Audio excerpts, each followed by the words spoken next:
This is the LWA Defenses to Formation of Contract Audio Outline. Requirement that no defenses exist. A defense to formation of the contract. Absence of mutual assent. Absence of consideration. Public policy considerations. Arise at the formation stage, makes the contract void or voidable. A defense to enforcement of certain terms exists. Failure of the agreement to qualify for judicial relief, and arise at the formation stage or later.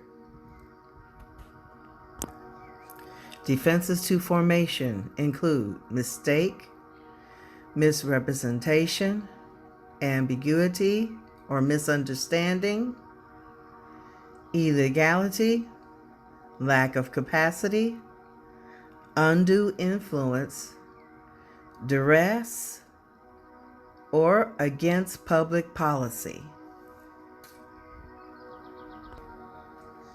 Defenses to enforcement include statute of frauds and unconscionability.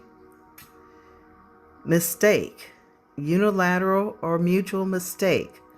One party or both parties are mistaken as to the matter that goes to the heart of the contract, and the damaged party did not bear the risk of the mistake. Reformation, Scrivener's error. Parties make an oral agreement which, when reduced to a writing, is mistranscribed. The damaged party is entitled to reformation so that the writing corresponds to the oral agreement. Misunderstanding. Both parties believe they are agreeing to the same material terms, but in fact, they agree to different terms. If neither party is aware of the ambiguity, there's no contract if a material term is involved. If both parties are aware of the ambiguity, there's no contract unless both parties, in fact, intended the same meaning. If one party is aware of the ambiguity, the contract is formed based upon the meaning of the material term as understood by the unknowing party. Misrepresentation, fraudulent misrepresentation. A misrepresentation is fraudulent if the misrepresenting party intends the assertion to induce another party to enter the agreement. Non-fraudulent or material misrepresentation. A misrepresentation is material if the assertion probably will induce a reasonable or particular person to agree. Illegality. Either the consideration or subject matter is illegal, unenforceable at the time of the offer. If the contract becomes illegal after it is formed, duty to perform is discharged. Void if contemplates illegal conduct. Enforceable if the plaintiff is unaware of the illegality. Lack of capacity. Infancy.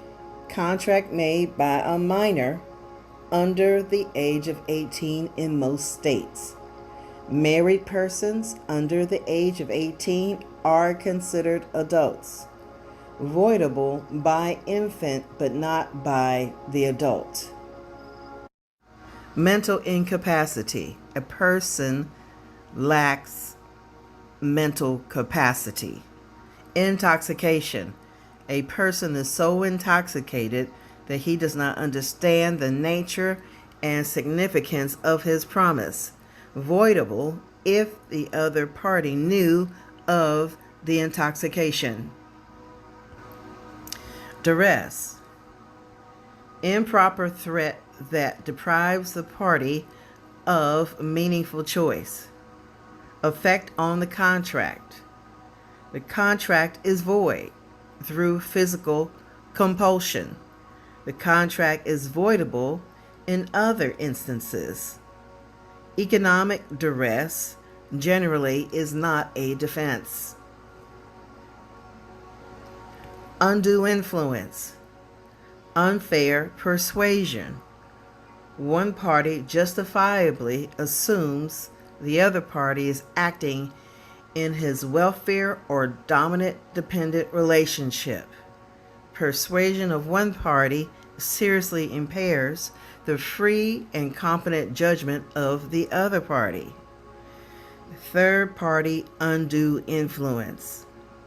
Third party undue influence is caused by the person who is not a party to the contract. Victim may void the contract unless the non-victim party to the contract gave value or materially relied upon the contract in good faith and without knowledge of undue influence. Against public policy. Contracts may be unenforceable if it violates significant public policy. For example, contracts in restraint of marriage. Statute of frauds. Not all contracts must be in writing, only those covered by the statute of frauds.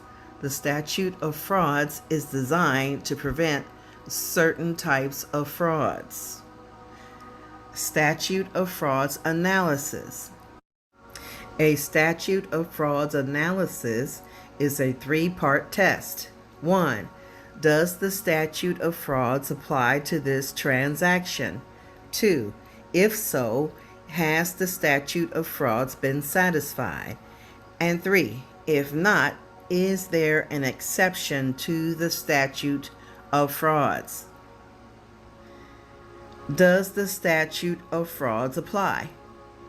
The statute of frauds applies to a very limited number of transactions, including my legs. M is for marriage, a contract made upon consideration of marriage. Y is for year, service contracts that cannot be completed in less than a year. L is for land, contracts involving an interest in land or leases. They must be over 1 year in length. E, executor, guarantees of the transactions of loans of another person. G, goods, contracts for the sale of goods for $500 or more. S, suretyship, promises to pay the debt of another. M is for marriage, promise in consideration of marriage, prenuptial agreements, promises that induce marriage. For example, if you marry my daughter, I will give the two of you a house. Not within the statute, not a promise by each to marry each other. For example, the marriage contract itself. Y, the 1 year provision. A promise that by its terms cannot be performed within 1 year. The specific time period, more than 1 year. The specific time, more than a year from the date of contract. Not within the statute is the possibility of completing the contract in 1 year, the right to terminate the contract in 1 year. There's a majority view, The statute of frauds applies because excusable non-performance is still not performance within a year, and the minor view, which states that not within the statute of frauds because 30 days notice is an alternative form of performance. Also not within the statute is lifetime, measured by a lifetime. Land. Interest in land. A promise to transfer or receive any interest in real property. A promise to create an interest in real property. The assignment of a right to purchase real property. An option contract for the sale of an interest in real property. A promise to give a mortgage or the lien as security. Leases and easements for more than 1 year. Not within the statute of frauds, a contract to build a building, a contract to buy and sell real estate and divide the profits, leases and easements for less than 1 year, licenses and assignments of mortgages. E. Executor. Guarantees of the transactions or loans of another person. A promise by an executor or administrator to pay the estate's debts out of his own funds. Goods. A contract for the sale of goods for a price of $500 or more. Sufficiency of the writing. A memo would suffice. Indicate that a contract has been made, identity of the parties, contain a quantity term, and be signed by the party to be charged. Mistake in writing. A mistake or omission does not invalidate a memo, only unenforceable up to the stated amount. Surety. Suretyship provision. A 3-part contract within one party, the surety obligator, promises a second party, the obligee, to be responsible for any debt of a third party, the third party creditor. Not within the statute, indemnity contracts. For example, a promise to reimburse for monetary loss. If surety or obligator agrees to debt for surety's own economic advantage rather than the principal's benefit. Has the statute of frauds been satisfied? The statute of frauds is satisfied by sufficient writing. Must be in writing, must be signed by the party to be charged, and contain the essential elements of the deal. Exceptions to the statute of frauds. The statute of frauds will be waived in certain circumstances.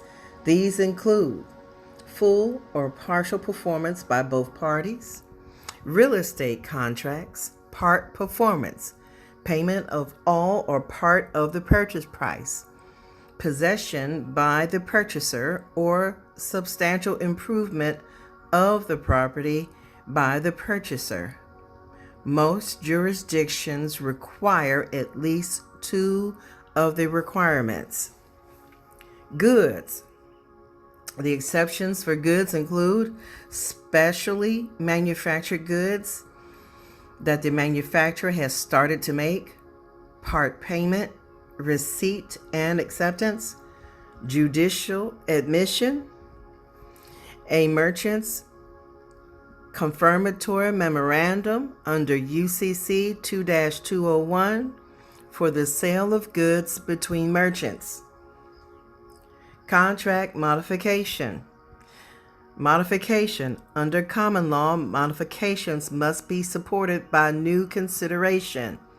A modification will fail due to the lack of new consideration. UCC and consideration. UCC 2-209 modifications do not require new consideration so long as they are made in good faith. Legal requirement of a written evidence of a contract modification. The alleged modification is within the statute of frauds, must be in writing. The alleged modification is not within the statute of frauds. Under common law, contract provisions requiring that all modification be in writing are ignored. Under the UCC, contract provisions requiring that all modifications be in writing are effective unless waived. Unconscionability. Contract is unconscionable when the term or its effects unfairly surprises the adversely affected party and unreasonably is favorable to the other party. Shock the conscience of the court. The court is not easily shocked. Contract of adhesion. Take it or leave it basis where one party is completely unwilling to negotiate the terms. Must exist at the time the contract was made.